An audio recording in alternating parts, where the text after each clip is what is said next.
Welcome to the Country Hipster Podcast. My name is Paul. I am the Country Hipster. To my left is my co-host and brother Adam, who we refer to as the Country Side Piece. Yeah. How are you this evening, Adam?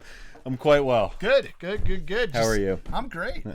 So, real quick, the intro music was none other than the Unholy Four from Charlottesville, Virginia. Go check them out on Bandcamp and Spotify and a bunch of other places. They have an Instagram and a Facebook and, you know, all sorts of stuff like that. If you like, you have a I saw that. You had a piece of lint hanging from your pen and it was making me uncomfortable. Oh, it happens. But yeah, they do like some good rock and roll stuff. So go check out the Unholy Four from Charlottesville, Virginia. So we're gonna get right to this.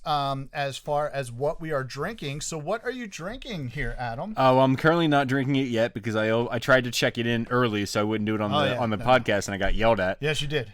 You said it's by Odd Bird Brewing. Which is where? It is in Stockton, New Jersey. Katie and I went to this little brewery. It's a very small brewery, like literally attached to a gas station in Stockton. It's actually really cool, really cute brewery. I will say that their playlist that they have is fucking amazing. That they're playing throughout the building, and they have a little like outside tenant area as well. It's a cool place with really good beers. But yes, so go on. So Paul and I both have a can of what they're called their Party Foul.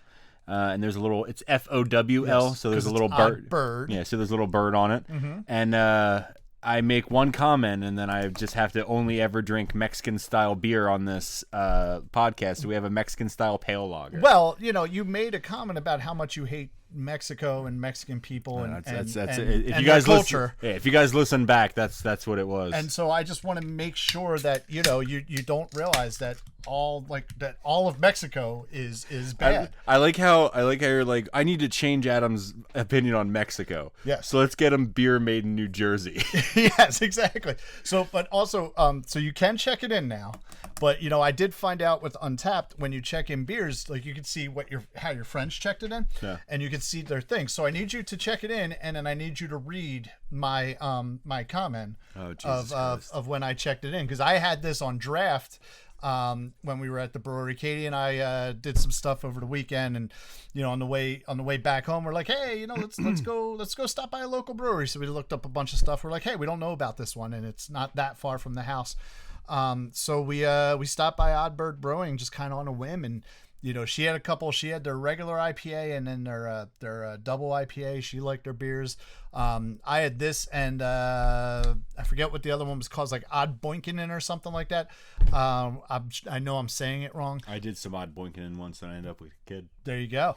But it was delicious, and it was like another lager. It was like an amber. This is really fucking good, by the way. Okay, yeah, this is really fucking good. But now you got to check it in, and that should be your thing. It's really fucking good, and you got to check what I put in there for your comment. And so Adam is looking it up now, and one of the cool things about Untapped is that you can check in that you're drinking from the Ottsville Record Garage. Which I just did. Which he just did. So you should do that if you're on Untapped. Even if you're not at the Ottsville Record Garage, just check in that you're drinking at the Ottsville Record Garage. So can you see it? Oh, you're looking at it now? I know it wasn't in my immediate feed. I had to go actually onto your page. Oh, weird. And find it. It should be. Look, it should say. Oh, okay. Yeah, there you go. I'm getting there. No, really? I haven't really drank that much. Adam Weiss would hate this beer, or would he? You gave it a 5. I did give it a 5. You had it on draft too. Yeah, I don't. I gave it a 4.25.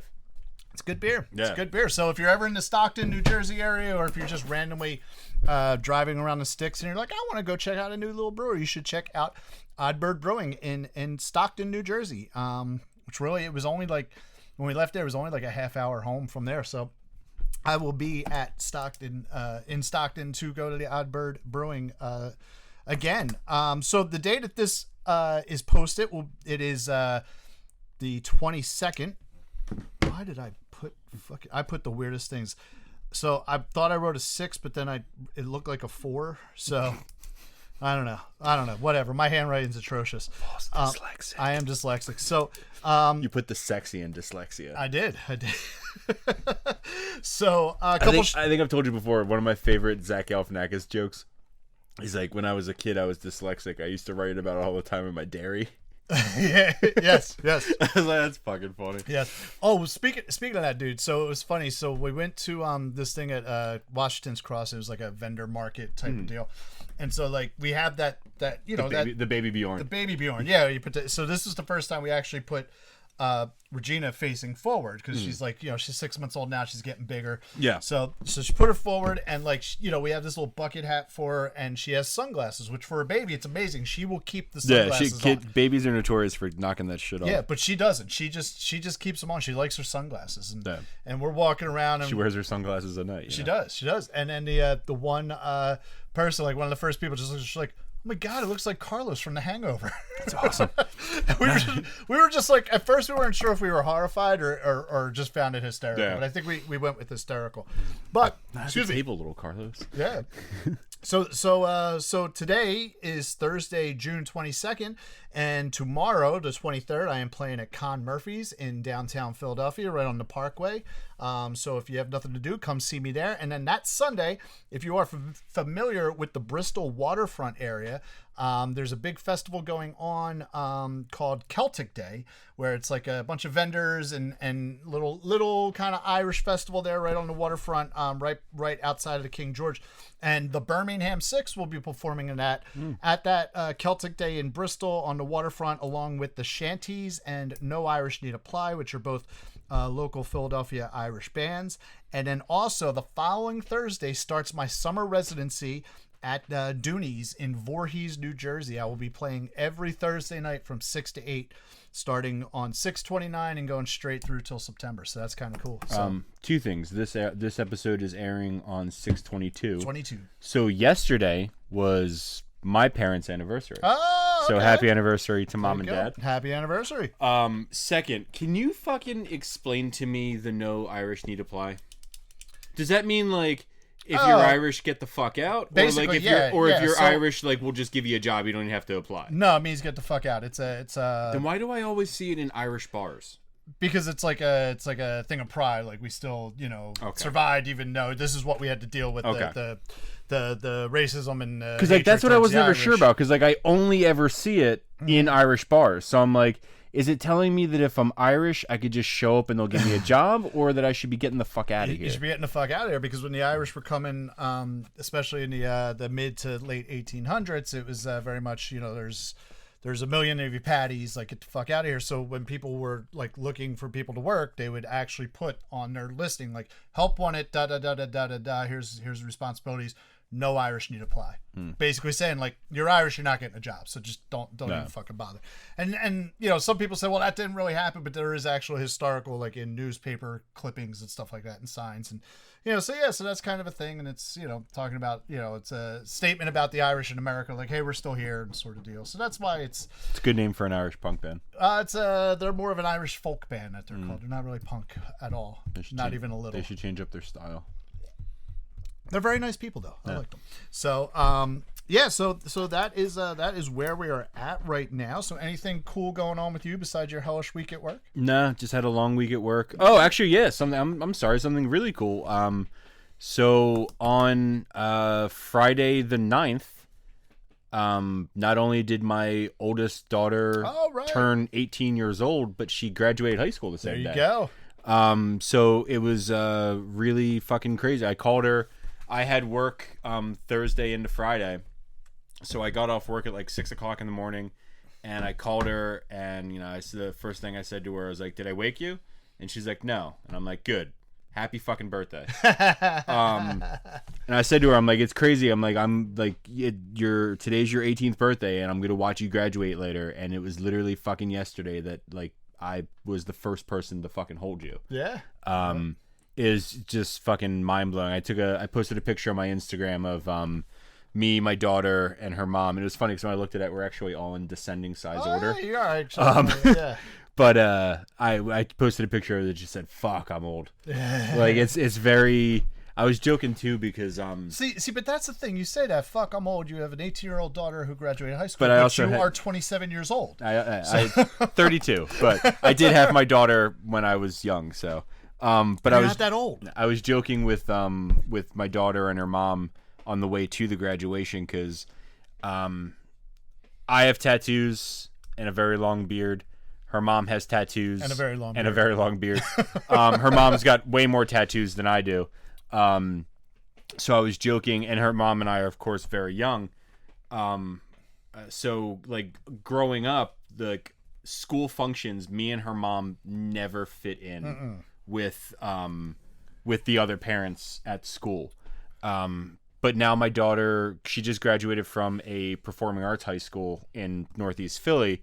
So now me and her mom actually kind of blend in more with the crowd. Okay. Because there's more, honestly, we blend in more with the students that go to the school. Right. Well, that's what I was going to say. Like there were some people there at the graduation. I was like, oh, okay. Like lots of mohawks, lots of alternative looking people. Well, like if back in the day when you and your former girlfriend Haley's mom would go to these functions, like I remember you specifically saying that a lot of times the teachers would assume you guys were also students. So well, as I told Haley a funny story when Haley was baptized.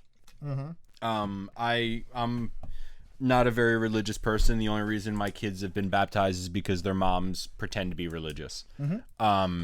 So I don't know. It's funny. My season 1 were all baptized. My oldest was because of my ex-wife's parents were like, you have to get this baby baptized. Like, okay, fine, whatever.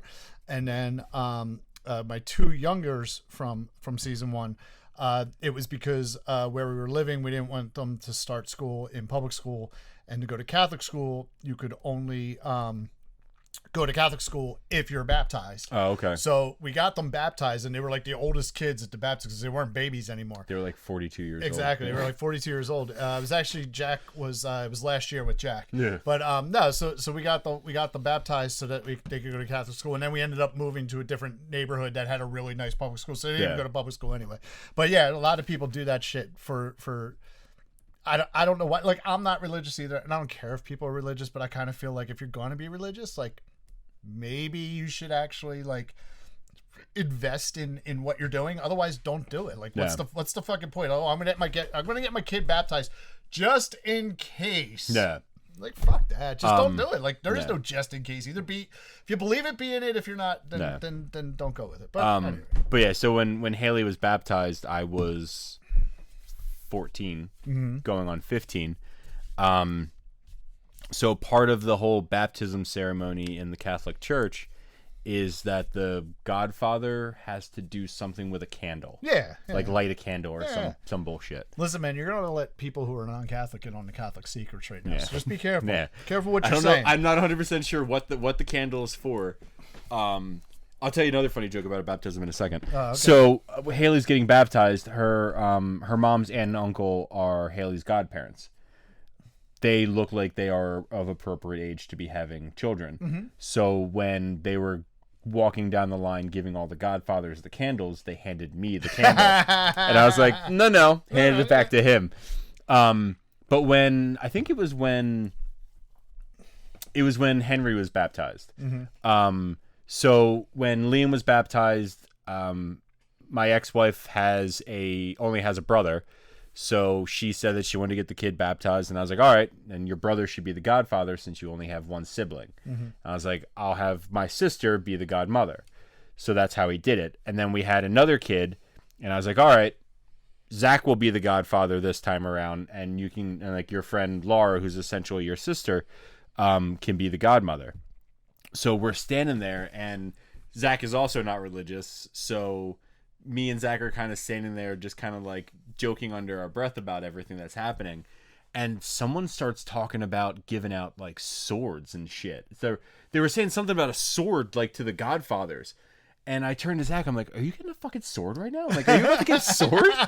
I'm like, dude, if you're getting a fucking sword, I'm going to be someone's godfather. I haven't seen any swords. There were no swords given out, sadly. But I was about to be super fucking jealous because I thought Zach was going to, like, get a sword on my fucking kids on the day of my daughter's wedding, type deal. No, that would have actually been pretty cool. Yeah, but so those are my fun 2 baptism stories. So yeah, so my oldest daughter turned 18, And when I called her, I told her, I was like, you can't buy cigarettes in PA anymore because you have to be 21 to buy them now.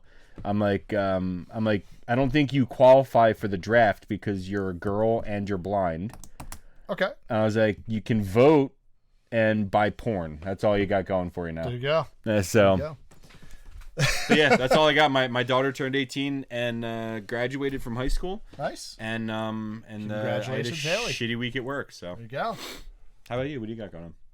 I got a new guitar. Mm-hmm. Got a new guitar. My wife, playing it. It's nice. Yes, my wife let me buy a new guitar, so I was happy about that. So something I learned interesting. Paul got a Takamine. Is that how? Oh, that's how I pronounce it. That's how I say Takamine. Yep. Yeah. Takamine used to be its own thing. Takamine used to be its own company. I thought it still was. No. Oh. You know who owns Takamine now? Yamaha. ESP.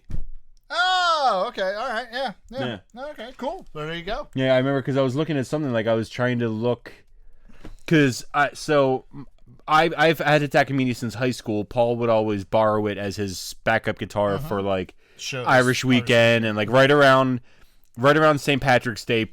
My guitar would live with Paul for a month as his backup guitar. But I would change the strings for you. You would get changed once a year when I borrowed his guitar. Yeah, exactly. So I've always loved Takamines, which is funny because all those times that I did that, I don't think I ever once had to pull it out in any of the shows I played. Oh yeah, yeah. But guarantee if I didn't have it sitting there, I would have. You definitely pulled it out at one point because one time you gave it back to me and there was a chip on the headstock. Okay, then I might have done. Which I don't give a shit about because I would have if you didn't do it, I would have fucking done it. Right. So one time I might have actually just used it then. Yeah. To be like, fuck it, I have it. Let's use it. Then I probably knocked into a mic stand or a person or something like that. I do that shit all the time. So. But yeah. So I have just like your standard size and shape acoustic guitar. But what I really liked was the jumbo ones that Takamine made. Yeah, I like the jumbos. So I was trying to look them up the one day, and I went on Takamine. I googled Takamine, and ESP's website came up, and I was like, oh, get the fuck out of here! I didn't know that this was a thing now. So yeah. Funny story about the jumbos, right? So when I was married before, whoa! Did you just see that? I saw that. You like spit it out. It popped out. You hated the Mexicans. It so popped much out, hit my eyebrow, and then fell. Yeah, that's what you're gonna say. But I saw you're like Mexican, damn Mexico. But at any rate, it's Mexican style. Mm-hmm.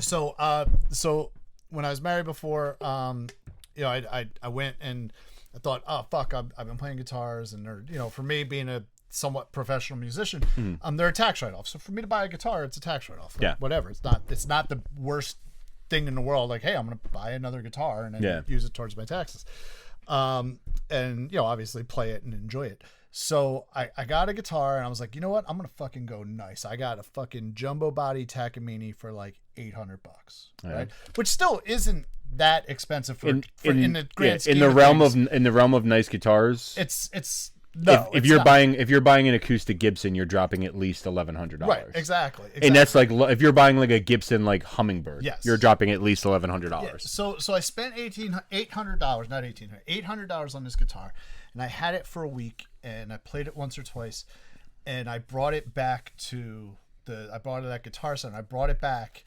and I was like, yeah, I need to return this. And the guy looked at me. He's like, he pulls it out, looks. He's like, well, what's wrong with it? And I'm like, nothing. It's too nice. I'm afraid I'm gonna break it. I can't play it. He's like, what? I'm like, I gotta return it. I can't do it. I'm gonna break this fucking guitar. I can't play it. It's too nice for me to have. And I went and bought like a $400 Epiphone, which is actually hanging on my wall right now because I have it signed by I retired it and I have it signed by like some of the bands who I played with and whatnot. Just out of curiosity, what is the most expensive guitar you've ever played? Ever played? I actually wouldn't even know. I don't know. Probably a Les Paul, like there was a guy who I knew who had like I think it was either a 25th or 50th anniversary Les Paul. I forget. I think maybe it was the 50th anniversary series of the Les Paul, and it was black. And even at that time, it was probably like a $2,000 guitar. If he still has it, it's probably like a $10,000 guitar right now. Yeah. Oh no! Actually, fuck no. The most expensive that I know was the most expensive guitar I ever played was actually a Telecaster. And I used it on the recording of Move On. So the place that we record at. You mean the song that plays at the end of this podcast? Yes. So I didn't use it on that song. No, I used it on another song. Mm-hmm. So we were recording, and my friend Brett Talley, who is our producer and does our recording, told me the story, like where the Telecaster came from. I had mentioned Brett before and how he played with this guy named John Fay, who was in the Caulfields and also Ike, and has a book out now, John Fay Music, all that kind of stuff. So go check that shit out. But at any rate, so he was over John's apartment the one day, and he sees this guitar case under his bed. This is what he tells me. So he pulls it out and opens it up, and it's this fucking Telecaster. And he's like, "Oh fuck, this is nice." And he pulls it out and he's fucking with it, and John's like, "Oh yeah, man, that's been under my bed for like 10 years or so." He's like, I don't play it. Some A&R guy gave it to me when I was like touring with the Caulfields." And he's like, "Do you want it?"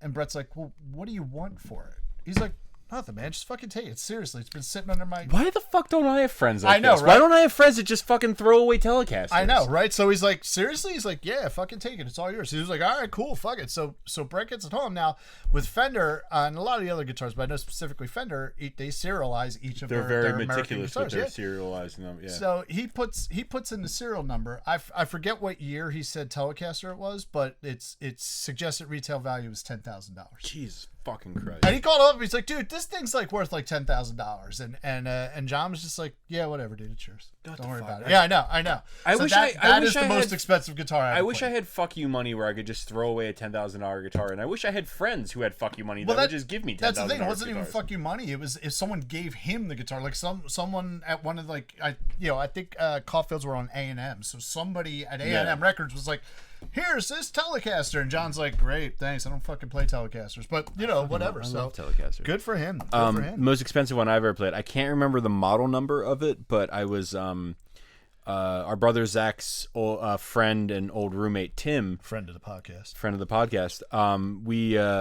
I had stayed up at their apartment in Westchester for a week, and at the end of this week, I was going to play a charity show with Tim. Mm-hmm. And Tim had an acoustic Washburn, and they had they had drawn all over it. Like people would put like cigarettes out on it. Like the guitar was beat to shit.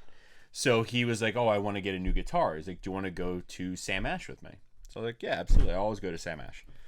So we go to the Sam Ash in King of Prussia, and he's looking around. He ended up buying a jumbo Epiphone. Nice. Okay. But when the guy came in to like check up on us, I said to him like, "Hey, I know the answer is probably no," and I pointed to one of the guitars in the case. I'm like, "Can I play that?" And he's like, "Yeah." And I'm like, "Yeah?" And he's like, "Yeah." Yeah, fuck it. Pulls out, and I looked at the price tag. It was like a $6,000 Gibson acoustic guitar. Had the most beautiful sounding G chord I've ever heard come out of a guitar that I played. And it was funny because he was like, he's like, "You can play that one," and he points to the Gibson. And then in the other case, there was a Taylor.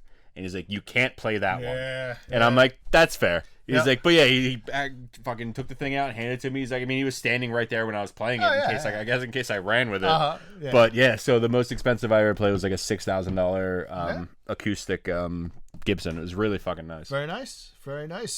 So you were saying, you mentioned Zach. Was this before or after you were being mean to him? Oh, this is before. Okay, all right. Way before I was being mean to him. But what are we actually here to talk about? Today we are here to talk about one of my picks is the self-titled album, Steel Train self-titled album. This is their third and final release. I thought it was interesting that they made their third album their self-titled album. Yeah. So usually it seems more of like a first album type thing. Yes. Strangely enough, I believe Say Anything's third album was also self-titled. Okay. I believe it was their third album. Actually, back to that. I said I think it's interesting. So Birmingham 6 Move On is our third album, which actually I almost decided to just call Birmingham 6. Yeah. Because like the original working title of the album was Born in a Puddle of Gasoline. And the band thought I was joking, which is kind of funny because we were on a radio show out of Delaware called Hometown Heroes, which I don't think that show's on the radio anymore, but there is a Hometown Heroes like website, and I think the guy Mark still does podcasts and stuff like that. But we were doing it like around St. Patrick's Day, and we were doing like there was like a 2 or 3 hour show, and we played some songs, we talked and stuff like that, and one of the questions was, what are you guys up to? What do you have coming on? And we'd already started recording Move On. And that's when I was like, yeah, we started recording an album with Brett Talley, and it's gonna be called Born in a Puddle of Gasoline. And Barry, the guitar player of Birmingham 6, turns to me. He's like, wait, what? Really? He's like, I thought you were joking about that. And this is like on like the That's radio. awesome. And of course it like kept everything like, you know, because it's on like real radio. It's kept everything like in me to turn around and not say like, what the fuck do you think I was talking about? You know what I mean? But I'd be like, yeah, no, that's really the time. You know? We're just awesome. like, oh, so yeah. So then we're like, they were like, yeah, no, and then so yeah, we ended up. I think it was Barry or James actually who eventually said like, no, we should just call this Move On. And I was like, all right, cool. So that's what it became. So, but yeah, that is. But it did. I did toy with the idea of just calling it Birmingham 6. So I guess it's not that unusual. So yeah, like I said, third and final album of the band. This album came out on June 29th of 2010. So when this episode comes out, it'll be almost 13 years to the day that it was released. All right. I'm assuming it's self-released. No, it's on a label. What label? Because the only thing I saw was the only thing that I can see on the back of the album is Terrible Thrills. Yeah, no, that's the label. But it says Terrible Thrills Co. Steel Train Music LLC. So I'm assuming it's there. If it's okay, it might be I think it might be lead singer of the band. No. That's just to get. That's the care of like no. It's still Terrible Thrills, which might be their own label. Yeah, I think it might be because. But that's the thing. Because we'll talk about Terrible Thrills in a second. But we talked about the difference between labels and distribution. So yeah, could they have created their own label to put this out? Yeah. Absolutely. So I think that doesn't mean it was distributed. Yeah. You know what I mean? So I think they're the label. Terrible Thrills is a label. I think it's their own thing because it might be. Let me do some more details about the album. On the back of the album, I was telling Paul, usually when I look up the albums, if you go on Wikipedia and type in 99% of albums, it'll tell you who recorded, when it was recorded, when it was released, who produced it, what recording studio, everything. Yep. On here, it literally says Terrible Thrills and produced and engineered by Stephen McDonald. Doesn't even have that on Wikipedia. Yeah. When I look up Stephen McDonald, I'm going to operate under the assumption that it is the same Stephen McDonald, because the Stephen McDonald that when I looked it up also produced an album by The Format, which hold please. He produced Dog Problems by The Format, and he also produced Aim and Ignite by Fun. The lead singer of The Format is the lead singer of Fun, the lead singer and guitar player for Steel Train is the guitar player for Fun. I think you're right, and I'm gonna say that makes so much fucking sense, and I will get into that later. Okay, I will fucking get into that later. Wow. But I had it up a second ago. Fun's that band that did that like album Some Nights, right? Yeah. Yeah. Okay. Yeah. No. Fucking makes. Oh my god. So Stephen McDonald apparently played bass in a couple bands. Played bass for the Melvins. Oh, really? That's interesting. From like he was on the albums that on his discography are listed 2016 through 2021. Okay. Was also part of a band called Red Cross, REDDKROSS, from 1980 to 2019. I don't think I'm familiar with Red Cross, but I am definitely familiar with the Melvins. If I wasn't necessarily a fan, but I know Kurt Cobain used to talk a lot about how the Melvins actually were the inspiration to Nirvana. Oh, okay. You know, which I know when I said not a fan, I actually liked the Melvins. I was not necessarily a fan of Nirvana. Which, you know, that's one of those things that it's, you know, like, I wasn't a fan of Bleach. I wasn't a fan of Nevermind. I like In Utero. Like, I think overall, like you know, like, I like In Utero and I like the Unplugged album. I know the Unplugged album is, like, all stuff they already did, and then the David Bowie cover and a couple other covers they did on. But, like I do like those things. So I think, you know, I maybe had, you know, he lived on and they put more albums out. Possibly, maybe I would have gotten to that point where you would have been like, okay, cool. But I definitely don't like.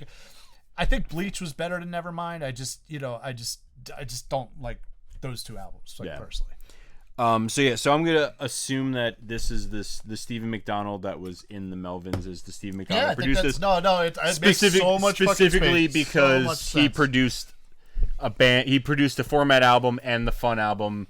Like I said, lead singer of the Format is the lead singer of Fun. The guitar player and lead singer for this band is the guitar player for Fun. Actually, that's when I first discovered them, is because I was dating a girl when I was going to. I was actually engaged to a girl when I was going to college, and she was a very big fan of the Format. How many times have you been engaged? Twice. Okay, all right. Cool. One of them actually ended in marriage, but that marriage ended in divorce. Okay, cool. So, got a good track record. I just love pointing this shit out. Oh, speaking of track records, you know what I actually found out? I am a ordained minister, as is Adam. Adam actually officiated mine and Katie's wedding. Peace be with you all. I got my officiant certificate, or ordained, as a joke, because I told Adam I should be doing your wedding instead of you going to a courthouse, which I knew his ex-wife was not going to have anyway. But I did it like as a joke. Funny thought about that, actually. And since this is June and Pride, the day after I got ordained as a minister, they legalized gay marriage in this country. Oh, really? Yes, yeah. So it was kind of like, I remember putting like a. So you made a rule that you were only doing gay marriages? No. I just thought I actually took credit for it getting passed. You're like, oh, now that Paul's involved in the whole wedding thing. I think I put on like my Facebook status that day. I'm like, listen, if I'd known that all I had to do was get ordained, I would have done this years ago. Sorry to the gay community for that, but but it's all But hey, happy Pride, everybody. Yeah, so speaking of track records, so like I just said, I'm an officiant, you're an officiant. Yes. I have found out I have officiated 3 marriages. And right now I am 1 for 2, meaning 2 of them have ended in divorce. Oh, wait. 1 for 3. 1 for 3. Wait, 2 or 3. Yeah. Either way, more people I've married are now divorced or getting divorced than are happily married together. Well, that's what I joked with Paul when I was marrying him and Katie.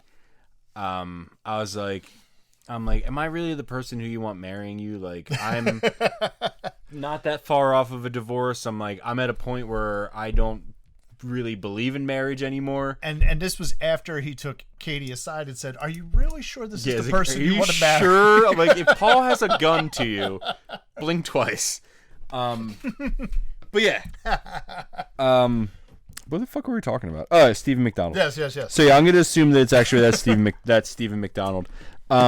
Interesting factoid about this album is that after this album was released, or coinciding with it being released, there was a. If you're going for the golden one, give me one too. I am going for the golden lager. We're switching up to the workhorse golden lager. I just wanted to give a shout out. My buddy Rob. I've known Rob since I was knee high to a duck, and which is how Rob always describes how long we've known each other. Okay, it's a good way to describe. Yeah. So Rob actually works for Workhorse. I'm not 100% sure what he does for Workhorse. I think he does some sort of like office bit for That's it. Cool. Not 100% sure. I've always been very confused on what my friends do for a living because they all have like real jobs. They all like work in offices and shit. Like they're all like accountants and shit. I will real quick. I will just say it's very awesome that we're going from a Mexican style pale lager to a Munich style Helles lager. So yeah, I want to give a shout out to Rob and to Workhorse. We are both drinking the golden lager right now. The golden lager. I will check it in. So not long after, I think it may have been released simultaneously with this album, which is also what leads me to believe that Terrible Thrills is their own record label. Okay. This record has a companion album called Terrible Thrills Volume 1. And Terrible Thrills Volume 1 is literally the entire album covered by female artists. Yes. So some of the artists some of the names on this this compilation album, or companion album I should say, Scarlett Johansson sings the first song on the album. Tegan and Sarah do a song on the album. Amanda Palmer of the Dresden Dolls does a song on the album, and the lead singer's sister Rachel Antonoff does closes the album out with Stay Asleep? Falling Asleep. Yep. Whatever the fuck it's called. I'm losing it. Okay. But and also after this band has, this band is now since broken up. or just ended. I don't know what terms they left on. Jack Antonoff has a newer band out called Bleachers. And Bleachers. Oh, I've heard of Bleachers. Yeah. Okay. Bleachers has released 2 studio albums, and for each of those studio albums, they have Terrible Thrills Volume 2 and 3. Okay. So I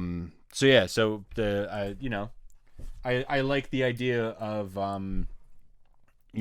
like the idea of what they're doing. Like they're taking, they're taking like I said, there's some names on there that I know. Like, I know Scarlett Johansson, I know Tegan and Sarah, I know Amanda Palmer. I looked at that too. But there they're were a couple taking other names that I knew too. Yeah, they're taking maybe lesser known female artists and kind of giving them a chance to shine. So since you brought it up, Terrible Thrills Volume 1, okay, and before I don't want to get into me yet. I want you to talk more about the album, but I will say this. Good. This is good. This is fucking good. Of course, you did a good fucking job with that. Yeah. I will say that I think that Terrible Thrills Volume 1, the all-female version of this album, is better than the actual album. Did you listen to it? I did not listen to the whole thing. Okay. Because I didn't actually discover it until today. Okay. I do. So I will say, like, my process with the albums that we listen to, whether they're Did you listen to it on Spotify? No, it's not on Spotify. Okay, because I would say it's not on Apple Music either. Yeah, it's not on Spotify. And I've heard it before. I listened to it on Bandcamp. Okay, so I've heard it before, but it wasn't on Apple Music, and I was kind of bummed, because if I remember correctly, I enjoyed Scarlett Johansson's version of Bullet. Yeah, no. Overall, I thought that the redos, the reimagining of the album, sounds better than what Steel Train put out.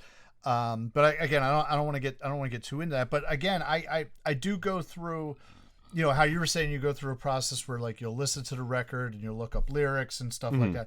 So I don't, especially a band like this, I knew nothing about Steel Train. I had never even fucking heard of Steel Train. I don't research the album we're going to listen to, especially if I'm not familiar with it ahead of time. Yeah. I try to listen to it as much as possible to kind of start to form my opinions from there. And I don't actually research it until usually the day that we're recording the podcast. Once you've gotten a few listens under your belt, and your opinion is somewhat set, but not, I mean? Because here's the thing. I could be like, I could be like, oh, I fucking hate this album. Oh, wait, Elvis Costello produced it? Well, all of a sudden I like that album. I don't want to do that. I don't want to be like... You want to go in fresh. Exactly. Especially, like I said, and especially something like this that I knew nothing. I didn't even know this band existed. Yeah. So I didn't... They haven't since 2013, so... That might be for the best. But anyway, go back to what you were saying there. What was I saying? About you were talking some facts. Oh yeah, so they have, like I said, a companion album for this album where it's all female led or centric, and then, like I said, after this band, Jack Antonoff now has Bleachers, and their 2 studio albums have Terrible Thrills Volume 2 and 3. So yeah, I like the idea of sharing the limelight, basically, which is funny because like I didn't even know about the Bleachers connection, and I wouldn't say I'm a Bleachers fan, but I know I've heard some stuff from Bleachers, and I've heard of Bleachers. I Want to Get Better is catchy as fuck. What's that? I Want to Get Better. I don't know what name of the song, but it's probably their bigger song. It got a lot of radio play on 104.5. And I would say, like, what I've heard of Bleachers, I'm like, it's all right. You know what I mean? So I actually might look into them a little bit more now too. So. Yeah. Fun story about this album. This specific copy of it. This album was given to me as a gift. Okay. Can't talk about this yet. We'll get into that. I can't talk about any of it? No. You can't talk about this pressing at all. We're going to get into it. I can't even talk about like where I got it or where like what my history is. We're going into that. We're going to get into that later. That's later. I can't fucking do anything. Later in the podcast. I wrote the script. All right. It's later in the podcast. Continue. But anyway, so what are your overall feelings about this album? I enjoy the album. There was so I saw, this is one of the few albums that I ever got from a band. Most of the time, if I'm seeing a band live, let me rephrase how I was gonna put it. This is the only album where I've ever seen a band live for the first time and wanted the album that day. I have also had a similar experience with that. Okay. And their album wasn't released yet. And eventually I did pick it up, and that album is in my 25 as well. Oh, really? Yes. Nice. Yes.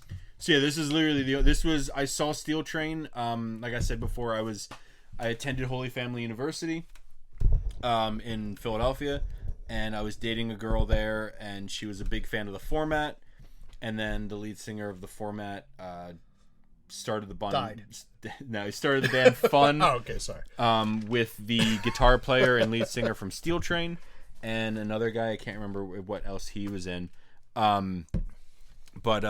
So she was a big fan of the band Fun, played it for me. I really enjoyed it. It's very like upbeat and poppy and catchy and shit. Fun. That album some nights is upbeat and catchy and has some nice harmonies to it. So Fun came to Philadelphia. I saw them play at World Cafe Live. Oh, that's okay. Downstairs or upstairs? Downstairs. Cool. Okay. Saw them play downstairs at World Cafe Live. I was Live. Say that would have been actually pretty fucking awesome if you saw them upstairs. But downstairs is a great place. I didn't even know that there was a place to play upstairs. So because I've seen 2 shows at World Cafe Live. Okay. I saw Fun, and then I saw Kevin Smith and Scott Mosier. Me and Zach saw them record an episode of Smodcast at the downstairs as well. So I've seen a few things at World Cafe Live. I thought upstairs was just a restaurant. No, it's not. That's the thing. So I've seen a few things at World Cafe Live. I've actually played at World Cafe Live. I got to do a short set for a big festival thing that was going on there.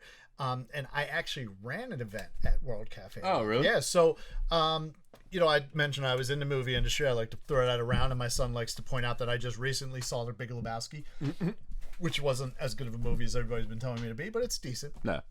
So you don't fuck with the Jesus. You don't fuck with the Jesus. So I did. There was a movie that we did the distribution for called Heaven Adores Us, which is a movie, a documentary about Elliott Smith's music, and it was put out by Eagle Rock, and we were the U.S. distributor for it. And one of the things that we actually did, and it's probably the biggest event that I actually like.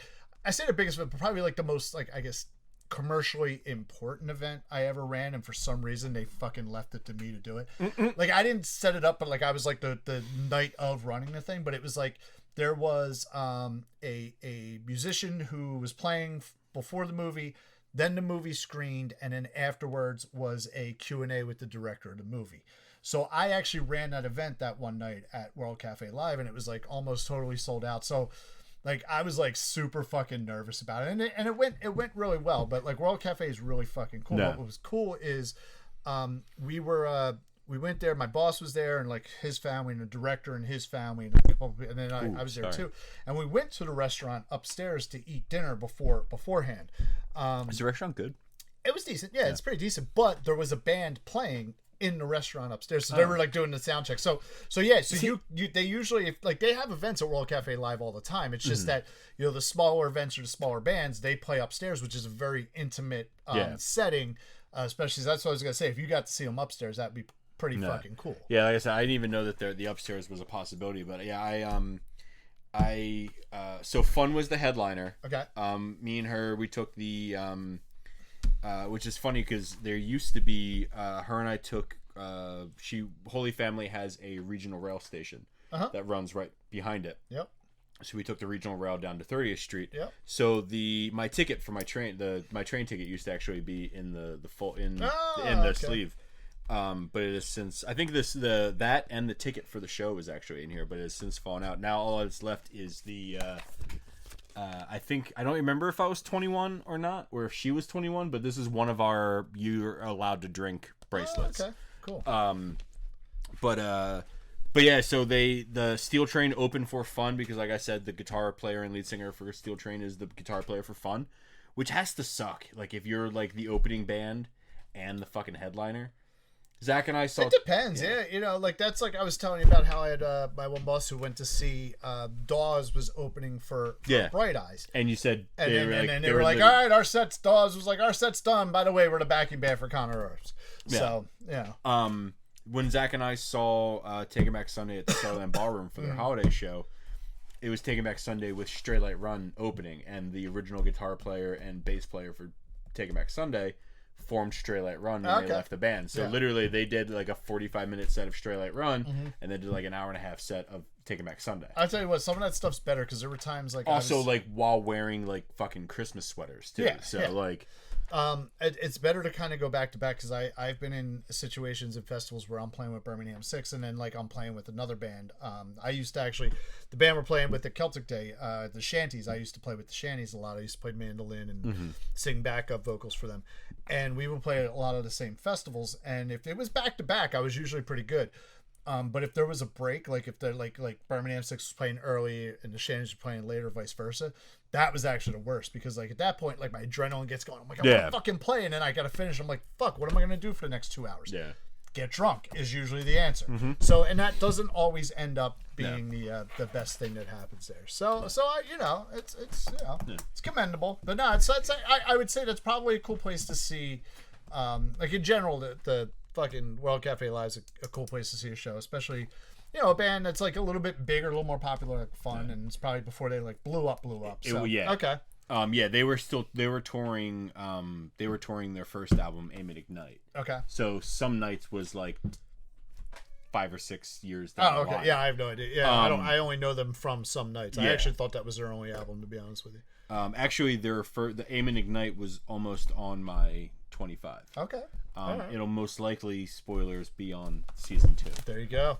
Fucking up season 2. But real quick about season 2. If you look on our Spotify, you'll see we have like little polls and questions that no one ever answers. So we are going to do a thing in season 2, where we actually cover some of your albums. What do you want to hear these two knuckleheads fucking talk about? So leave a comment on there, whether you're on YouTube, put it in the comments. Spotify, answer the questions. Tell us what you want to hear us talk about in season 2. You're not going to get all the albums. You're not getting them all, but we're going to give a percentage to the audience of season 2. Yeah. Where that we will listen to and talk about and drink beer about those albums. So, but anyway, go on. Season 2 spoiler. Yeah. So I saw Fun was the headliner. They were the opener. It was one of the very few shows where I was on the gate for the show. Oh, cool. And it was actually funny because I remember a couple days after the show, I happened to just try to see if I could find so when Steel Train performed, when they were doing that tour, it seemed like every date up until the date I saw them, they would do a cover in their set. They would do one cover in their set, and then from when I saw them on, they did a different cover. From before I saw them, they did Dancing in the Dark by Bruce Springsteen, which makes sense because they are from New Jersey. Yep. And then from the date I saw them on, they did American Girl by Tom Petty. Okay. Though, again, this is making sense to something I'll get into a little bit. So I was trying to find a video of them doing American Girl because I really love their song American Girl. It's a good song. It's a I pop. think I think American Girl might be one of the top 10 best songs. Like, no, I won't argue with you. Okay, yeah. I was trying to recognizable. It's fun. It's I was trying to find a video of them. It was in Silence of the Lambs. It was yes. I was trying to find a video of someone performing. Funny thing about that, and I didn't realize this till later. That the girl in Silence of the Lambs, the senator's daughter, also I think she was on for like 5 seasons, ended up being on Grey's Anatomy. Oh, really? Yeah. And I remember, like, because that was when I was into Grey's Anatomy. I got into Grey's Anatomy at the end of the one season when Christina Ricci was guest starring on it, because I've always loved Christina Ricci for obvious reasons, and she was on it. So then I saw like the episode she was on. That was the first episodes I actually watched of it, and I was just like, oh, okay, there's some pretty interesting stuff, meaning some beautiful women on the show. Yeah. So I started watching. I continued watching it, and then they introduced that character. I don't remember the character's name. I can like picture her, and I'm watching. I'm like, man, where do I know this woman from? And then, ironically enough, I was watching Silence of the Lambs. I'm like, oh shit, that's a girl who fucking breaks. It puts the lotion on the skin. So I was trying to find on YouTube a video of them performing American Girl from the night that I saw them, and I happened to find and she was singing American Girl in the movie, just in case you're wondering how I connected that. I happened to find a bunch of videos from the date that I saw them, and it's all from this one user. And I happened to like click on the videos, and she must have been standing like 5 people back and 2 people to the right, because I'm in the back of my head is in every single one of the fucking videos. That's she funny. posted. That's funny. So I was like, I'm sitting there, I'm like, that shirt looks really familiar. I'm like, oh, that's because it's fucking me. That's me. That's great. So yeah, so I saw them. I want to say, I can't remember. I want to say that the fun tickets were bought as either like a birthday present for me or a birthday present for her. I can't remember, but we went regardless. We went to see the show. We had the guy named Jared. I'm gonna say his last name is pronounced from Gorble. Subway. No, Jared Gorble. Gorble. Okay. Bel or something like that. He was really good. Steel Train was the second band on, and I really fucking like them. Specifically, we'll get into when they played a song off this album that I really, really liked. So I said to the girl in between sets, I was like, I'm like, they were really good, and she's like, oh yeah, she's like, you should listen to she had listened to them before as well. So she's like, you should listen to their other stuff too. And I'm like, oh yeah. I'm like, but I really like that one song they played, which was off this album. So I can't remember if I was still, I think I was still a smoker, because I was a smoker for 4 years. I quit for like 7 years, and then I started smoking again. I always joke, I quit smoking, and then one failed marriage later, here I am again. Yes. So I think I may have, like, she was like, I'm going to buy something. And I'm like, all right, cool. I'm going to go out and smoke a cigarette. And she walked up to me and handed me this album. Okay. They were small enough that they were, the band was selling. There you go. Just talk about it. They were keep going. Keep going. No. Keep talking. Keep going. Keep going. No. Just go ahead. This isn't specific to this is just specific to this. I know, and that's one of the things I wanted to get in. But go ahead. Go ahead. Talk about it. Talk about it. No. All right. No, you already fucking ruined it twice now. So I'm not going to talk. All right, Paul, what are your thoughts on the album? What's on the thing? Okay. So I can't read the signatures.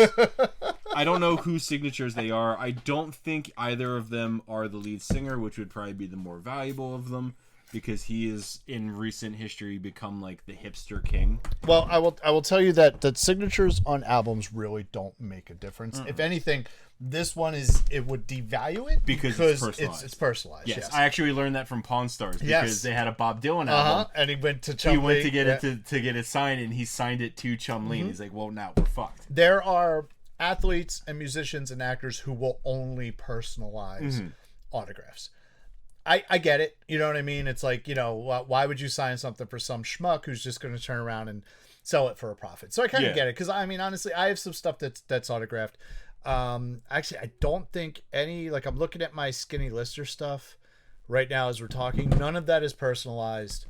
The Hooters autograph thing is not personalized, but like, I wouldn't care if it was personalized. You know what I mean? Like if I have it, like if I'm meeting someone and they're signing something for me, I'm not selling it. You know what I mean? Like I want this to be autographed. So I don't care if I'm not reselling autographs. I mean, I have the autographed Aerosmith movie poster. That's probably now that they're on their farewell tour, is probably might be worth something. But like, I didn't meet them to do that. It was, again, with the movie industry thing. Same thing with the Alice Cooper one. But like, I'm not gonna sell those. Like, I fucking like them. It's cool. It's cool on my fucking wall. You know what I mean? Yeah. All right. So to ruin it again, to ruin all of Paul's things that he wants to talk about. Yeah. Just because, well, we're almost an hour in already, so maybe it's better that you're ruining it. So yeah, because I got a lot to say about this album. Yeah. So she, the girl who I was dating, I don't think I was engaged to her at that point. She walks up and she hands me the record, and she dodge that bullet. She said, she's like, oh, 2 of the guys signed it. And it was funny, since she was the one buying the album, they signed it to her. So the album, on the inside of the sleeve, is Annie with 3 hearts and then 2 of the signatures. Oh, he was trying to bang her. Yep. Of the band. So, Paul, what are your opinions? I enjoy this album thoroughly. I can tell. What are your opinions on this album? So I have some questions for you. Continue. Do you currently, or have you in the past, loved the show Glee? No. Really? Yeah. Because this album is a fucking Glee episode. That's all this fucking album is. It's a straight beginning to end episode of fucking Glee. I see that, Yeah. Yes. So,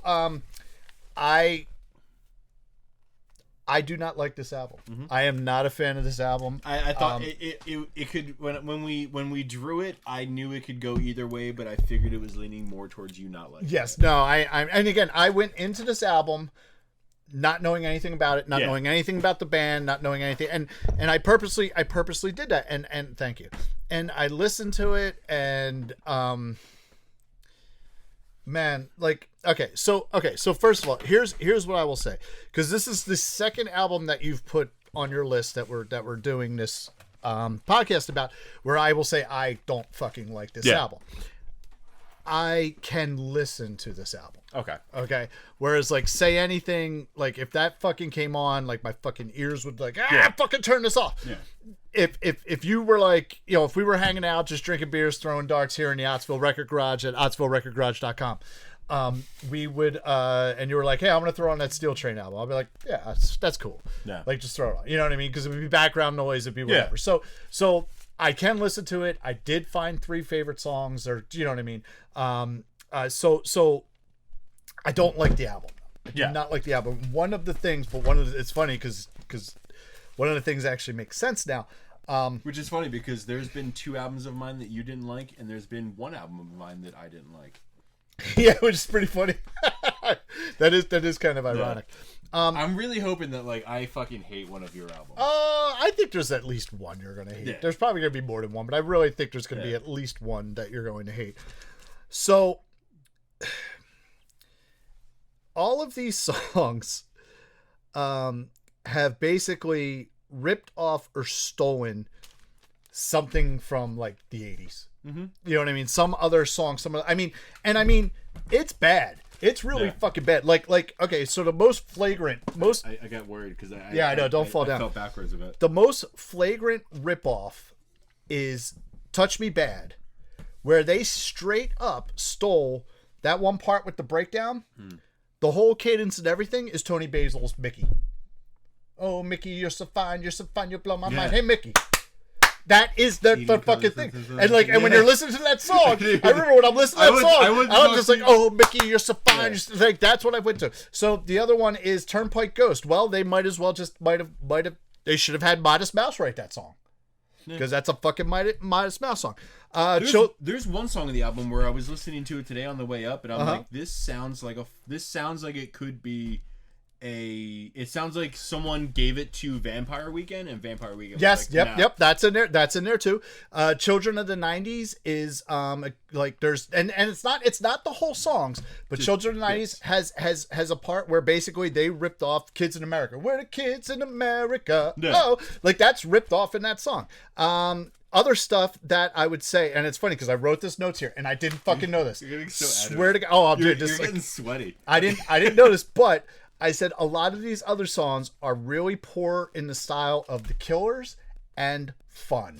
That's written right fucking there. Yeah, you know why? Because exactly. Because he wrote some of the fucking Fun songs. Which is like with the producer, and I'm like, oh yeah, that fucking so that is all what my overall feeling is this is an unoriginal original album. Yeah. If you, this was the other thing that I put on this. This is pretty funny. If you told me that this was a made up band from a movie and they put out the soundtrack, the band soundtrack, I would believe it and probably like it more. I can fucking see that. To the point where, all right, so the song Bullet. I will also say this. Bullet's a bop. Yeah. It's a bop. A lot of these songs are catchy. They are, like I said, I don't like the album. I 100% do not like the album, but I could listen to the album because they are catchy pop tunes and you know what I mean, like, so there's, but like I said, if they said that this was like oh, there was this movie with this made up band from the movie and this is the album that they put out for that band, I would be like, oh, that makes so much fucking sense. So Bullet sounds like it would be to follow up to Pop Goes My Heart. Do you know what Pop Goes My Heart is? No. There's a movie starring Hugh Grant and Drew Barrymore called Music and Lyrics, and the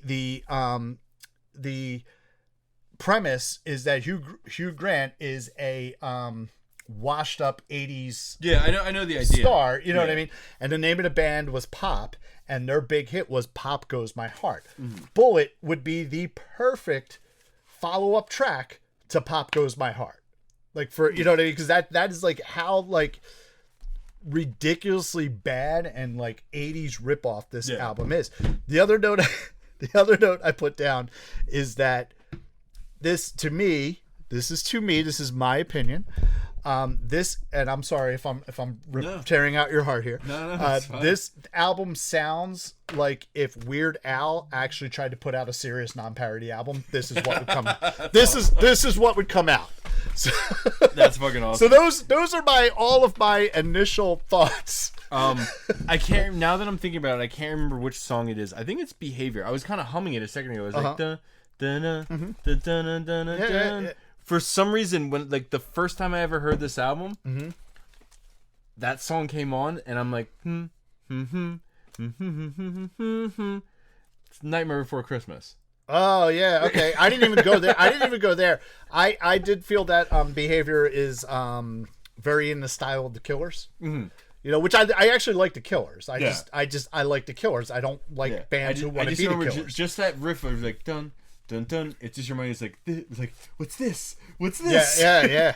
The other thing too, it's like, honestly, I didn't like a lot of the lyrics with this record. I don't. In retrospect, I will say I really enjoy this album, I think, because of discovering it in the time of my life that I discovered it. Which makes sense. No, totally makes sense. Yes. I will say, in listening to it over the past couple days, there are some things where I'm like... And honestly, the story about seeing them, and you know, that does... I'm like, okay, cool. Like I said, I have a band that's on my 25 who, like, I saw them and I didn't know who they were, and I was like, oh fuck, this is good. And I couldn't buy their album that night because it hadn't been released yet. It was getting released in like a couple weeks after that or something like that. So I was like, okay, that's fucking cool. You know, and so I do appreciate that, and you know, there is something to that. But like the lyrics on this album, just like the one lyric I wrote down, like I was just like, what the fuck does that mean? Together we'll die alone? That's fucking stupid. That's just a stupid fucking lyric. I mean, it is a kind of strange lyric when you say it that way, but I always kind of took it as like, you know, like all we really need is each other. So together, all we need is us, and that's it. So, but you're not dying alone. You're not. No, it's stupid lyric because you're not dying alone. Because you have someone to die with. You're not dying alone in the sense of that you're not dying you're dying with somebody. But you're dying alone in the sense of like that's all you need. No. Dying alone is at a point in my life, like it almost sounds. It's almost like how you talked about Say Anything. Where like this, they found the fucking algorithm, and they just made a fucking album. Like that's it. Almost sounds like kind of like that. Where like it sounds like something where like it kind of doesn't make sense, but it sounds good on a fucking album. Like, you know what I mean? Like, no, see that, but that, like, no, it just pissed me off because that's not Dying Alone. Dying Alone is where the point I was in my life where I really thought I was going to be like some fucking old broke dude who fucking is dead for 3 weeks before anybody even knows he's dead. Cause you know what I mean? Cause that's where I thought my life was going at one point. And then I met my, you know, I'll take one of these guys. Not met because I already knew my currently beautiful wife, but you know, then I realized that she fell madly in love with me. What are you drinking? I am drinking Hell or High Watermelon. This is my absolute favorite summer beer. You've talked about it. I really, really enjoy it. Unfortunately, they apparently only put it out in 6-packs this year. Oh, really? Because they only put it out in the summer. In all fairness, I think I've only ever bought it in the 6-pack. I bought it in a 12-pack. Oh, no, you know, now that I think about it, 1 year down the shore, I did buy a 12-pack of it. Yeah, no. This is. I have certain beers that are my favorite beers for the time of the year. Like my favorite Oktoberfest is still Sam Adams Oktoberfest for several reasons. Number one, I like it. Number two, it was the first case of beer I ever bought underage. Nice. So, So it holds a special place in my heart. The first case of beer you bought underage was fucking Sam Adams? Yeah. Were you just fucking rolling in dough as an underage teen? No, there were like 5 of us. We were, okay. There were like 5 of us, and we bought it in like the middle of the afternoon. I put it on. It was funny. So I put on a shirt and tie. I did. So our brother. You told the story that you had Mike's ID. Right? I had Mike's ID. I had so Mike, the oldest of both seasons and the oldest of season 1, and named after our box of Michael. He had an expired license, and back in the day, PA didn't necessarily take the expired license. When you got a new license, they just like, yeah, whatever. Yeah. So he had it in his room. So I found it and I took it. Now, if you looked at that picture of Michael on his expired license and you looked at me, there is no way you thought that we were the same people. But it worked out because at that time, when Mike had that picture taken, he had long hair. He had a little mustache. He was all like fucking trying to be like heavy metal. You know what I mean? That sort of deal. He was probably wearing white Reeboks when he took that picture. And he was no. He always wore the white puffy Nikes. He never wore Reeboks. Just so you know.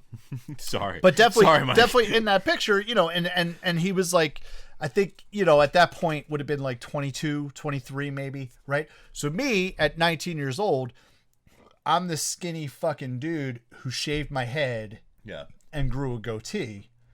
And so one time I got questioned. Someone's like, "Oh man, this is expired and you kind of look a little different." I was like, "Dude, I know. I got that when I lived here in PA. I went to college out on the West Coast and now I'm back and I just haven't gotten my license again." No. And the guy was like, "Yeah, all right, that makes sense." You found yourself, yeah. So like it was it was, I looked different than him, but it was like different enough that it made sense. Like it was still similar enough that made sense and it was expired, and I had that story all. I probably could have pulled the same thing off with Zach, because people always say that me and Zach look very, very similar. Yeah. But yeah, so different beers at different times of the year are like, I like seasonal beers, and this is absolutely my favorite summer beer. Probably second would be like any sort of summer shandy.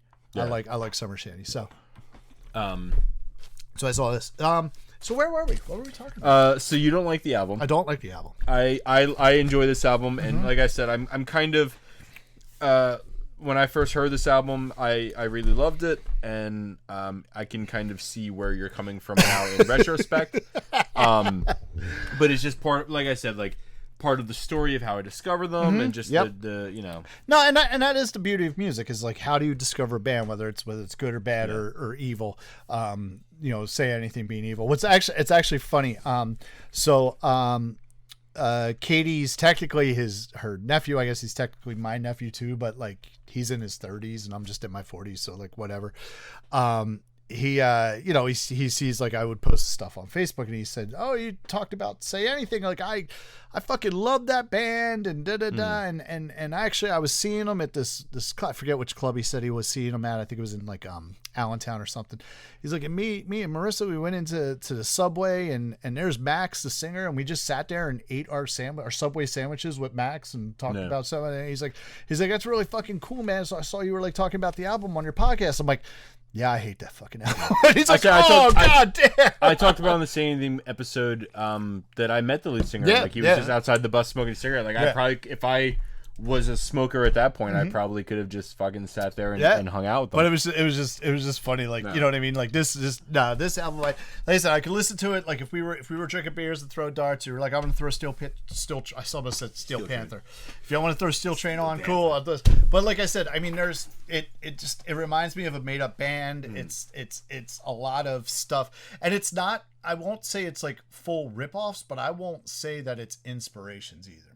There's a difference between like, well, I have this sound that was inspired like that. Like when me and Sean from the Unholy Four, who does our theme song, when we first started playing music, we had a band called Disunion that people would say, "Man, that sounds like Old Cure." Mm-hmm. Not that we ripped off Old Cure, that we sounded like Old Cure and we were inspired by Old Cure. You know what I mean? Mm-hmm. This is just, there are just parts of songs that seriously are just fucking ripped off of like songs that like, and it's not just that I love the songs that someone else is doing. I don't fucking care about that. It's just like kind of like, man, what the fuck is this? And like I would rather like the Oneaters put a whole fucking album out, and I would love it if that'd be awesome. Like I would like this so much better if it really was like a made up. Oh, that was the other thing. Did you ever see the movie Eurovision with Will Ferrell?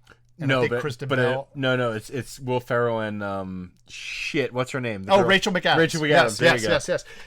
This I could see that band putting out this fucking album like that's a Eurovision album. Yeah. You know what I mean? But like again, as the fun thing makes a lot more sense. But fun's actually, what I've heard of fun is actually pretty good. All right, now I'm honestly kind of upset now that I wish that I put Amy Ignite on my 25 for this season, because now I'm curious of what you think of it. Well, I guess we'll find out in season 2. We'll find out in season 2. What I did find kind of cool is so I will tell you, I listened to this album no less than 4 times. Okay. There was a half a time, and that was when you would ask Katie when. So a lot of times when we record this, we're usually recording on Monday nights with Adam's schedule, working overnight. So we work with what works with his schedule, because my schedule is pretty much open because I'm a bum. And so I'll make dinner, and like Adam will come over early, and we'll have dinner together. And it's always Chinese food night. It tends to be Chinese food night. So far, I've had Paul's General Tso's chicken. I've had his bourbon chicken, and I've now had his orange chicken. Yes. So I made all those things. And the orange chicken was pretty good tonight. Oh no, it was really fucking good. It was really crispy. Mm-hmm. A lot of times you'll get the sauce will make the breading soggy, but it wasn't. Well, I tell you what, I never made it in the way that I made it tonight, and I was following a recipe, and like so when I do the General's chicken next time, I think I'm gonna do this method and then make the sauce, because I've actually done the General's chicken twice since you've been here. One was a really shitty crock pot way to do it, which made no sense, but that sauce was good. And the other time it was better, but it wasn't as good. But I think if I made the chicken the way I made the chicken tonight and then used the crock pot sauce recipe, I think I actually will have my fucking General's chicken down. So next Monday night we might be having General's chicken. There you go. So all right, so we eat dinner before we do this. I make dinner, we eat dinner. So if you're going to be a special guest on one of our upcoming episodes, you know that I will make you fucking dinner if you want to come here for dinner. Which is another thing I want to talk about too, our special guest. I noticed something very interesting with our list of records. But at any rate, so when we were eating dinner, Katie mentioned that the album made her car sick. Because I did try, and here's the other thing too, because I also mentioned this in the Vampire Weekend episode, that the first couple times I listened to the Vampire Weekend, I was like, I don't know about this. Yeah. And I reached out to a friend of mine. I was like, listen to the Vampire Weekend. I don't know how I feel about it. And she's like, you'll like it. Just keep going. You'll like it. And Katie said the same thing. Go ahead, keep going. You'll like it. And I did. I actually truly liked the Vampire Weekend album. So I had Katie listen to this as well, and she got car sick half the way through. And I was like, you need to turn this off. But I did make sure that she heard Touch Me Bad, where it's the Mickey ripoff. Yeah. And that came up. She's like, oh my God, yeah, it is. I mean, I told her about it first, but it came up. She's like, oh, Jesus Christ. Yeah. She's the one who thought of how Turnpike Ghost was a ripoff of Modest Mouse. You know what I mean? She's the one who actually came out with, because I couldn't think of, I knew it was a ripoff of someone, but I couldn't figure out who. And it's funny because I don't even think she got the Modest Mouse. She's like, a band begins with an M, and Modest Mouse hit me. I'm like, that's what she was. It's a band. They sing a song called "Float On." Yes, and so I've listened to this album no less than 4.5 times. It might actually be like 6.5 times. So I have given this album its due. Yeah, and it's just not good. No, that's fine. Yes. That being said, that it's not good. You said you did pick a top 3 songs off. I did, but before we get to that, you know that your opinion of this album does not matter. Neither does mine. That's true. The only opinion, and we need to one day off camera, We need to nail down the order of which we're gonna do things because I feel like I forget. You know what's funny? I that's why I have a tab. It's either I forget or you change it on me. I might change it, but at any rate, I write this shit down. Yeah. So I do follow a script to an extent. I'll say so. More importantly, you don't like the album. I like the album. Yes. How does Regina feel? Regina feel okay. So let me start this off with the Regina factor, which everybody knows. Regina is my now 6-month-old daughter, and we like to get her reaction of the albums that we're listening to. And we've just started the competition of who has the more liked music first. So I will say, first and foremost, I'll just get it out there. Regina likes this album. In all fairness, I can understand why. Okay. Yeah. No. I can actually understand why too. And here's the thing. There's a lot of upbeat. There's a lot of poppiness to it. I can get why a child would enjoy this album. So as far as the Regina Factor competition, Regina has liked 5 of your albums and disliked 1 of yours. She has liked 1 of mine and disliked 2 of mine, and she has been indifferent on 3 albums. So here's how this went down because I really wanted her to hate this album. So. The first time I put this on was we recorded on. I put it on for it. I was just stabbing her with a thumbtack. I was like, "Fucking hate this." No, we recorded this on last Monday, and right away I was going somewhere. I was going actually to your house. Yeah. And so I figured, okay, I got an hour car ride. Let me throw it on. So I throw on the album, starting to listen. I'm like, oh my God, I hate this. Again, I usually preface this with my daughter falls asleep by the time she gets to the end of the driveway. She wasn't asleep. She was awake. You know what I mean? And she was awake for a little while. Mm-hmm. And she was just, and I know she was digging it because she was just taking it in. You know what I mean? She's looking out the window. She's looking around. She's not crying. She's not being fussy. Eventually, she did fall asleep because she's a 6-month-old baby in a car. She's going to fall asleep. But she was just like, whatever. The biggest judge of whether or not Regina likes an album is to listen to it after we've done food shopping. Mm-hmm. And so this past Friday, we did our food shopping, and it was a 3-store stop. And she was getting cranky in the 3rd store, as she usually does. And we got into the car, and I put it on, and she immediately stopped her crankiness. There you go. And was listening. And this was one, she didn't even fall asleep. She was just listening. But again, I get it. Yeah. The sound of the album, I get that. So I know you guys are like, oh, how do they know if really a 6-month-old baby likes, like this child is very vocal about how she feels about stuff. She is not quiet about it. I mean, she can't use her words yet.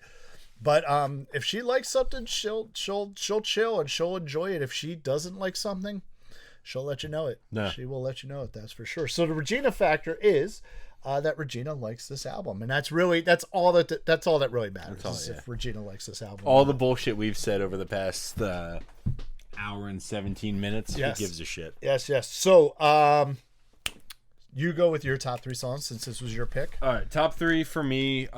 Like I said, there was a song that they played when I saw them live, and I thought that's really fucking good. Was "Bullet." I really liked the line. I really liked the line. I fell in love in the backseat of your car. That's actually probably the best line on the album because I've fallen in love with the backseat of my car with a lot of people. Yes. Fell in love in the backseat of your car. Not a lot of people, but is a really good fucking line. So "Bullet" is definitely number 1 on my list. I'm probably gonna put "You Are Dangerous" on number 2. Okay. And then I'm probably gonna do, even though you said there's some rippage going on with it, I'm gonna put "Children of the 90s" on number 3. Okay.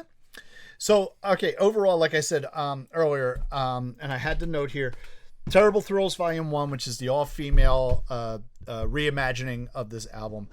I didn't know that was a thing. Again, I don't research these things until usually the day of. And I will say the versions on that are so much better than this. I didn't listen. I remember specifically, Turnpike Ghost was kind of like...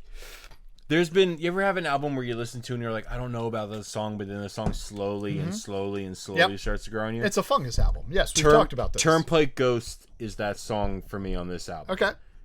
I like Tegan and Sarah's version of Turnpike Ghost more than I like Steel Chain's version. But yeah, so overall, and I didn't listen to it in depth. I just listened to like a few clips of some because, you know, I was honestly, my day involves cleaning and taking care of Regina. So when I'm preparing for the podcast, it's like, okay, what do I have time to do right now while she's napping?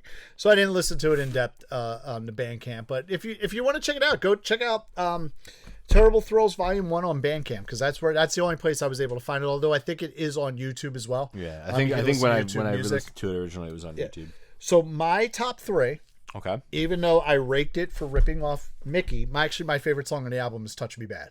Oh, okay. It's a good song. It just rips off Mickey. Which we'll talk about in a second. Continue. Okay. My second favorite song on the album, where they rip off Modest Mouse, is Turnpike Ghost. I like Turnpike Ghost. And my third favorite song on the album, where they rip off the Killers, is Behavior. So now that we have, you have Touch Me Bad, you have Turnpike Ghost, and you have Behavior. Those are your top 3. That's my top 3. What's your bottom 1? Fall Asleep. Fall Asleep. And number 1, I just don't like the song. I even listened. That was actually on the Terrible Thrills Volume 1. That was actually a song I didn't even like her reimagining of it. Even though I guess it's his wife or his girlfriend. It's his sister. Oh, it's his sister. Okay, whatever. Anyway, I just don't like that song. I don't think it's good. I don't really actually think if I'm not mistaken, this is actually his sister. Okay. Yeah. All right.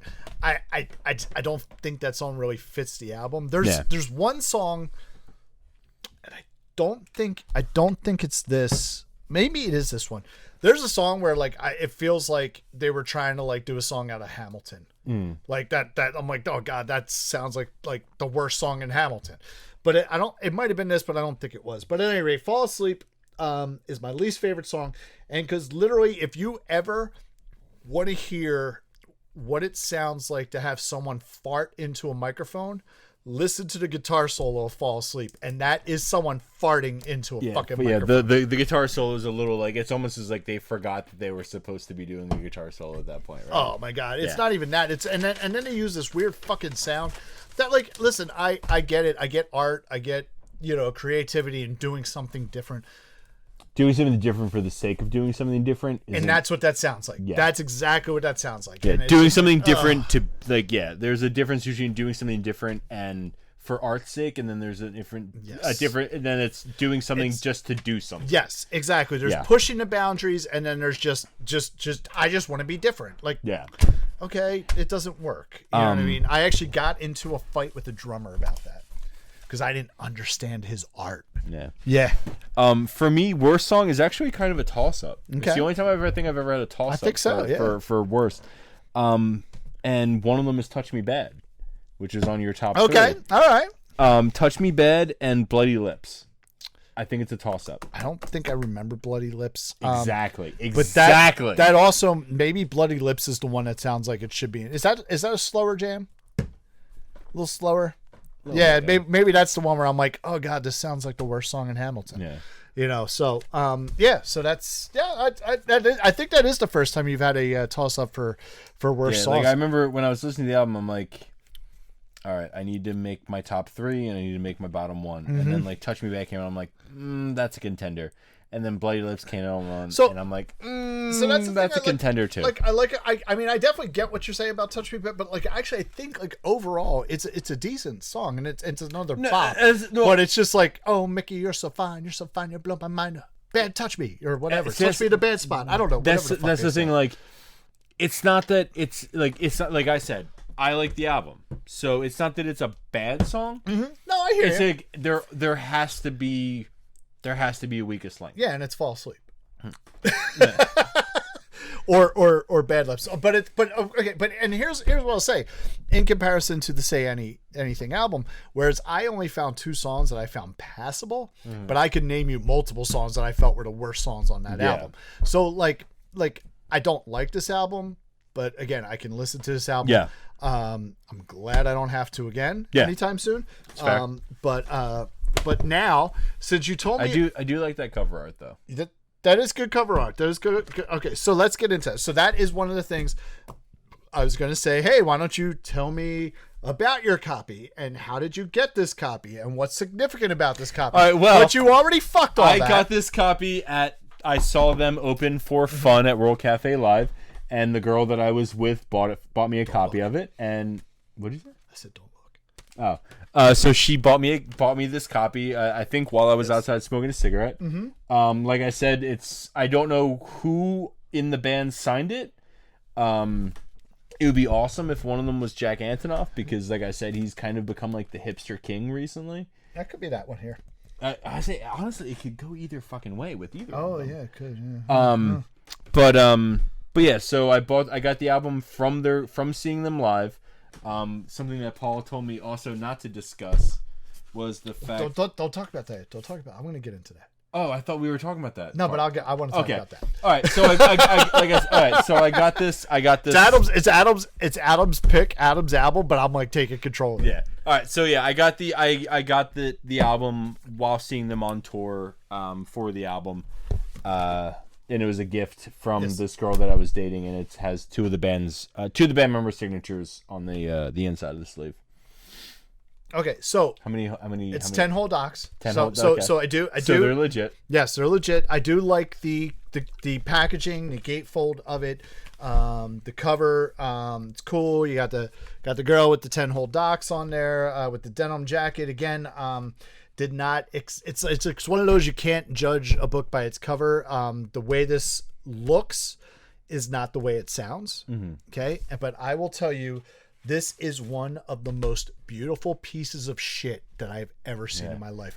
This album, this vinyl, this blue fucking marble vinyl, this album is so fucking pretty. I've had, I don't know if you've seen it. I think I sent it to you. I've seen a few times recently. People have sent it to me because they know I like vinyl. It's an Instagram reel of a dude pressing a vinyl that's blue wax with like a red marbling, reddish pinkish marbling to it. Yeah. No, and it's that same fucking pattern. This is pressed so well. This album is so beautiful.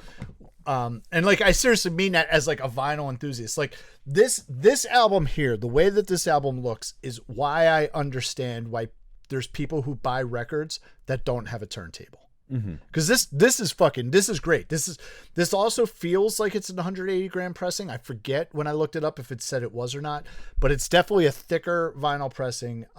It's a beautiful record. I would love to put this in a frame like that to never be played again, so no one has to hear the piece of shit that's on here. But it is an absolutely beautiful record. Which gets us to the next thing. They actually made a red splattered version as well. Yes. And gets us to our Discogs value of this record. I've been hiding it from Adam like you can't fucking look. So man, I can't fucking believe it. And again, I talked like this when you kind of hinted at it earlier, and the way you were talking, I can't believe it. Yeah, it's a rare record. They did make a only one blue marble version of it and only one red marble version of it. There's multiple. I think there's like multiple black versions and stuff like that. You know, like whatever. So this particular copy, it's probably the only pressing that has the blue marble. The very good plus value of this record is $179.40. Get the fuck out of here! Are you serious? Bring it up to $180. Now, here's $180 for fucking Steel Train? Here's the fucking craziest part about this, right? So this record on Discogs right now, there is only one other copy of this record for sale on Discogs right now. Get the fuck out of here. And it is a near mint copy in France. Someone in France is selling a near mint copy, which you always wonder about near mint shit. Like I have my own feelings about near mint. I've sold records that I know are near mint, but I've sold them at very good plus because I'm not the original owner of the record. I'm a reseller of the record. I could probably tell you it's a near mint record, but I don't know the full history of the record. I don't know the play history of the record. I don't know the storage history record. So if you see something on my Discogs page or on OttsvilleRecordGarage.com that says near mint, there's a pretty good fucking chance it's either from my personal collection or I know the original owner and they can tell me everything about it. Yeah. So the fact that someone has this listed in France as a near man copy, I don't know the seller. They're probably a reputable seller. Who fucking knows? But at any rate, there is only one other copy of this listed on Discogs of this color, this version, in France, and the U.S. value, because they have it listed in euros, obviously, the U.S. value that they have this listed for is $650. Get the fuck out of here. If I were to sell this record right now, if I were to sell this particular copy, at the very least, I would probably list it for $250. At least. Maybe even $300. Yes, swear to God. Swear to God. Fuck out of here. Because it comes down to supply and demand, and that's what it comes down to. And yeah, but like, there's a difference between supply and demand. Like, there's a limited supply. Yep. But there's also a limited demand, probably. Yes, and that demand will find this record and will fucking buy it. Like, who wants to fucking buy the, like... I don't know, because it's a piece of shit record. Hopefully it's someone who wants to buy it and display it, because it's a beautiful record. That's fucking The crazy. sounds that come off of that vinyl are not good.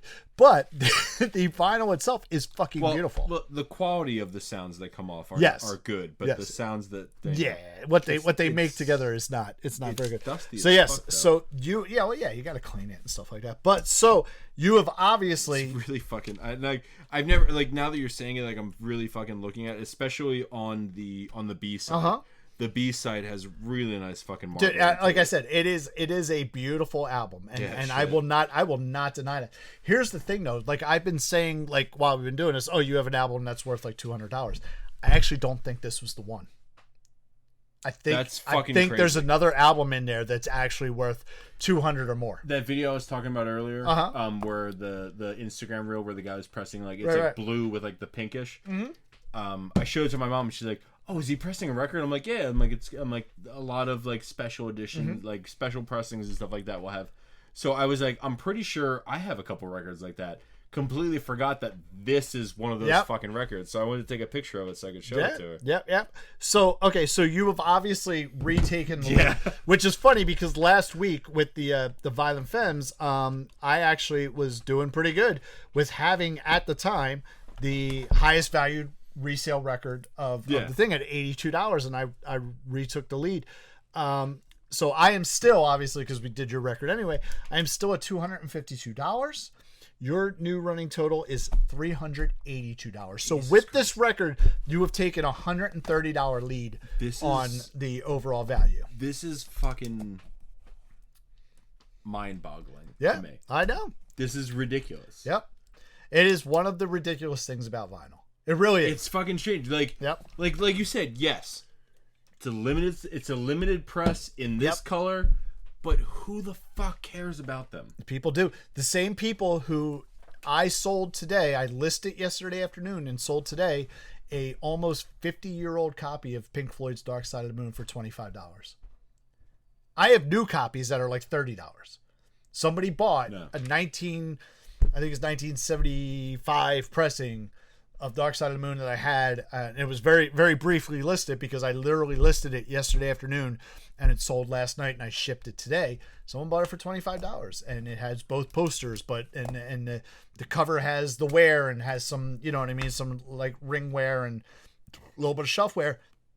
And that person, and to me that blows my mind considering I have 4 brand new factory sealed copies that you can buy at OttsvilleRecordGarage.com.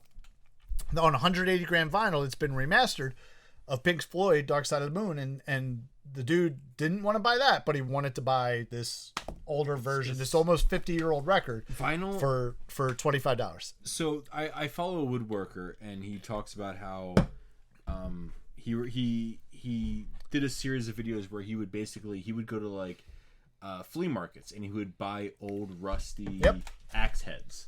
Yeah. And then he would take those axe heads and he would build handles for them. Mm-hmm. And he would refer to like people who would like comment shit on the videos as axe nerds.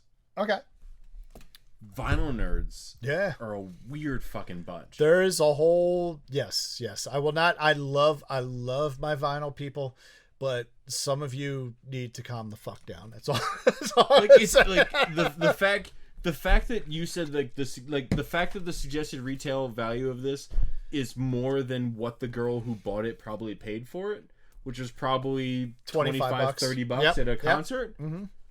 The fact that it's more than that is mind-boggling. The fact that you said you would probably list it for even more than that is fucking insane to me. Yep. No, I easily on a very good plus considering the amount listed. Did you happen to listen to the vinyl to this record? I did not actually. I did not listen to the actual record. So, but because this is one of the few records of mine that was not fucked up by the flood. But here's what I will say. I'm curious of what you would actually rate this specific copy. Visually, I would rate it a very good plus because I'm not the original owner. I don't know the history and all that. It would be at least a very good plus. Because of the value, this is an album that I would listen to. Yeah. Albums that I could tell you 100% this album, this specific copy of it has probably been played no less than 20 times. Yeah. So like I would not visually grade this and then list it. I would actually listen to it and critique it, and I grade conservatively when we're selling used vinyl.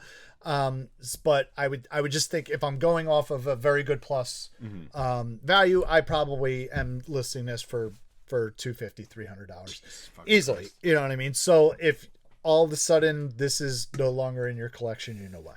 Yeah. So speaking of collections, Box of Michael here. Hand that to me. You got to pick this one. I don't know who picked the last one, but I know you're picking this one. I don't care. I picked. Did you? Okay. So also, I wanted to ask you, man. I like your Bill Murray shirt there, but are you having a tough time? Has this been like a really intense thing? You got some pit stains. No, going there, buddy. I sweat like it's my job. Oh, do you? I sweat when I breathe, dude. Oh, all right. I used to have this I would be in middle school. My middle school, the gym uniform was a gray T-shirt and black shorts. Okay. Every single kid. Where'd you go? Baldy. Okay. CCA Baldy. All the kids in my fucking class, they would leave gym and they looked like they didn't just go through a gym class. Ah, okay. I would go through gym and look like I just fucking ran a marathon. Okay. I fucking sweat profusely. All right. So which is why I took my flannel off. There you go. I picked the next card, and it is number 31. There you go. Again, so if you watched the pilot, which if you haven't, you should go back and watch the pilot. We're actually at like 80. Oh, the pilot has the most views. It does. Yes. Oh, so that was one of the things I wanted to talk about. So I'm looking through. So we have had a few special guests. And we won't always have a special guest. Like even like a couple of the ones that we did recently.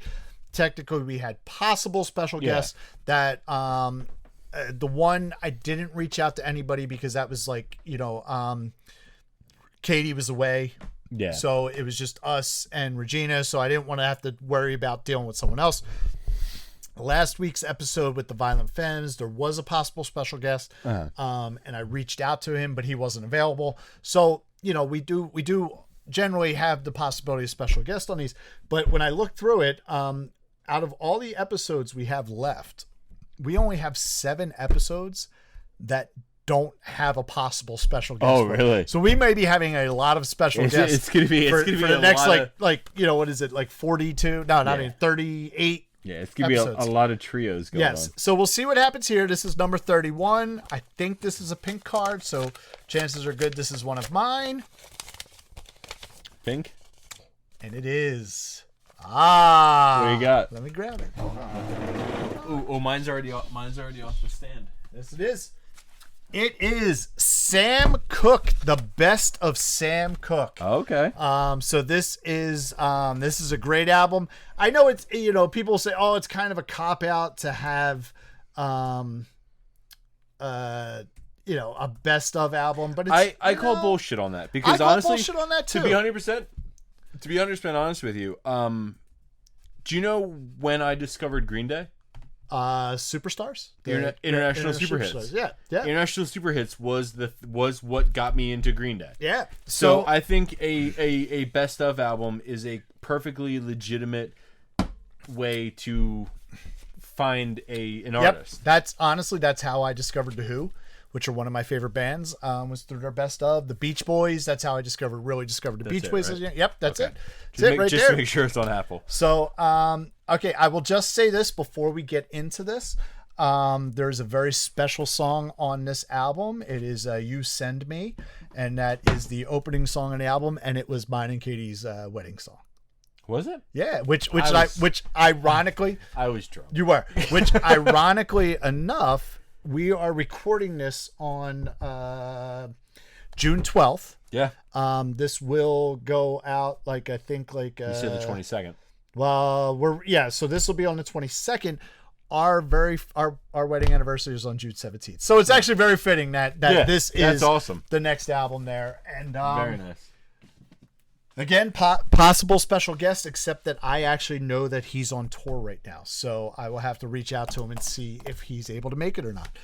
So it could be just the two of us. It could be special guests. But I really got to fucking piss. Yeah, man. So if you have nothing else to add. I got nothing else. Cool. Wrap it up. Either do I. I want to smoke. It is time to move on.